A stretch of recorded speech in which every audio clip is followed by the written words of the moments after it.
So, Lou, I'll start with you. The potential, perhaps presumptive MVP, did he save the season? I think he did what he was supposed to do. Like at this point in the series, nobody's going to surprise anybody. Like Denver knows OKC's game plan and vice versa. At this point, it's just going to come down who's going to be efficient on the offensive end, which neither one of those teams were. It's going to come down to who's not going to turn the ball over. They were pretty even in turnovers, and who's going to make plays. SGA made plays at the end of the game where they needed them. You know, if you're asking me who saved the day, who saved the game, it's going to be the bench for me. You know, I'll let Chandler speak in detail about the impact that their bench made. But, you know, when you can get good minutes out of Isaiah Joe, Aaron Wiggins, I'm messing up his name, Aaron Wiggins, Isaiah Joe, and obviously the impact that Caruso has been able to have just by making shots, being disruptive on the defensive end, and accepting the challenge of guarding Jamal Murray and making touches tough for him. Those are the guys I feel like won that basketball game. Like when you can reach to your bench and get 10 to 12 points out of 2 or 3 different guys, that's going to get you over the hump. But you also have the luxury of having the MVP on your team and giving him the basketball and making plays at the end of the game. So those are the guys that did it for me. Yeah, and I think this series is awesome. And you can look at it a couple different ways, but this is great for the Thunder. This is great for such a young team to get tested against the former champs, you know, experienced team. You know, Jokic, Murray, Gordon, these guys have all been there before and played at the highest level. And this is the MVP against the MVP runner-up, most likely.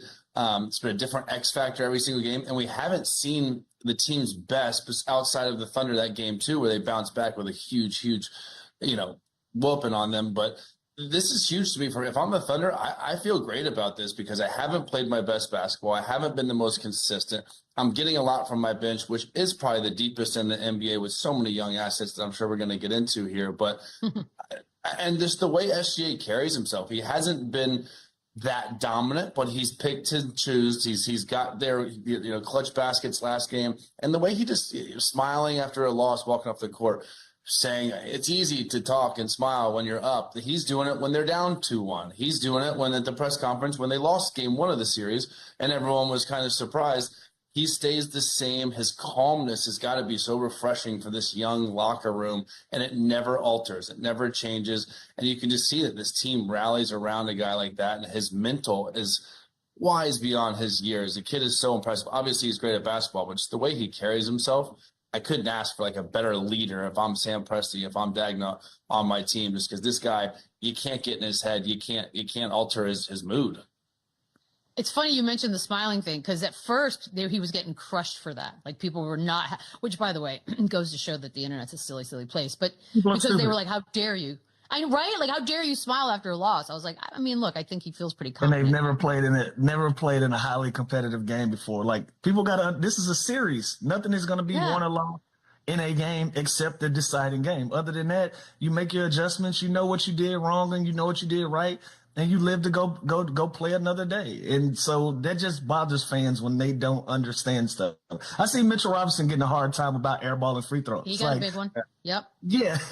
But his thing is like, bro, it's the reason they're fouling me. I know that I'm struggling at the free throw line. I don't need y'all to tell me this. Like, I don't need help with y'all telling me that I'm struggling to shoot free throws. Like, leave me alone. But the internet is stupid. Well, but then he puts a video out and he's like, the 3 things I care about: my truck, my kid, and basketball. And I was like, wait, why is the truck first? It is. That's really it's like weird. when they asked JJ Redick, like, did you think about doing this? Or so it's like, yeah, of course. Yeah, I have all these experienced vet head coaches, and they asked Steve Kerr. Obviously these coaches know what they're doing. There's a game plan. There's a strategy. When things go rogue, how do coaches adapt and adjust on the fly? I think that's what you can judge them more off of. But some of these questions I'm hearing, some of these pressers are ridiculous, man. You know, in fairness to those who have to ask the questions, sometimes you're just like, man, I've been asking questions since October. I'm out of questions. Like, I think sometimes that just happens, or you freeze. The having a show Monday to Friday every week. Amen. No, we want a show Monday through Friday. The 35-8 from the bench, and we're in an interesting part of the season. Again, I mentioned the fact that some of these games over the weekend were very, very weird and very lopsided. We know the depth, basically, of all of the teams still left playing. When you see a stat like that, Chandler, bench-wise, if you look across the landscape of who's left, is this the best bench left in these playoffs, OKC?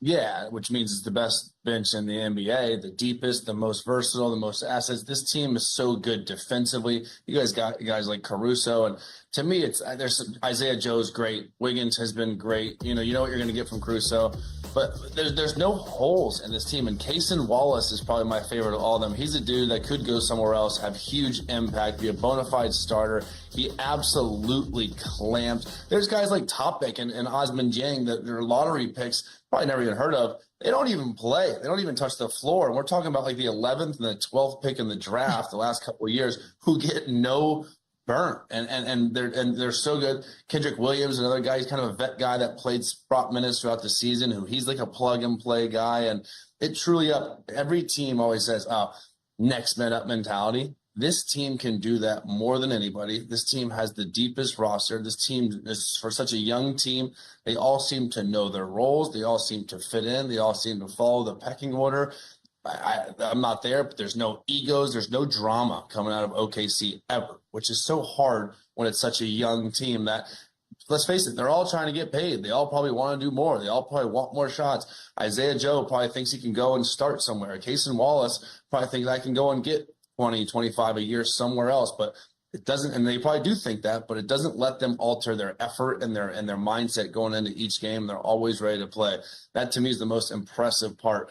I don't know how they do it. I played on a lot of teams, a lot of young guys, and I was a young guy myself. I wanted more. I left Houston to get more in Dallas. Like these guys, and I'm sure some of them will, but it's just so impressive how mature and how poised this team is and how they all just clamp. Like they all defend. It's unbelievable.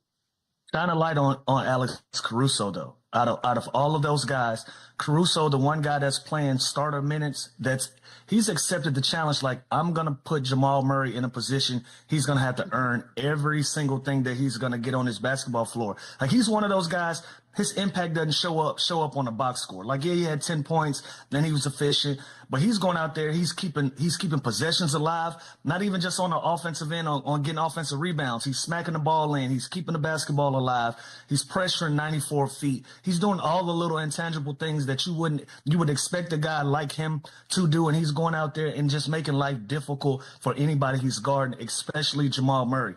That's the type of guys that you need on a team. Somebody that doesn't need the basketball to be impactful. Like Alex Caruso has been that for them along with all of the other guys. So you got to shine a light on him and how he's playing the game. So that's the OKC side. We do need to talk a little Denver because the opposite is happening over there. There seems to be no bench, and Jokic may or may not be starting to hit some sort of wall. He's averaging 21 points on 33% shooting over the last 3 games. I don't know, Lou, is it as simple as fatigue? I mean, he basically has to do so much. I'm not giving it that. I think OKC has just done a great job of putting him in a position to just be a scorer. They've taken away his playmaking abilities. As you can see, his assists are down, especially last night, only had 3 assists. That makes this team successful. When he can get everybody involved in their offense, get guys going, being able to create a second and third option of guys that's going to be able to help him throughout the course of a basketball game. Once you take that away, you're looking at a different Denver Nuggets team. So he might be dealing with some fatigue in the sense of him having to score the basketball at such a high clip. Him putting the ball in his hands and telling him, yo, you got to score to keep us in the game. That's going to wear anybody down, but you got to give credit to OKC. They've adjusted. They made sure they've taken away passing lanes. They're not letting these guys back cut. They're taking away assist opportunities for him on his passing. And they're just sitting down and they're playing really great defense. So can he be fatigued? Sure.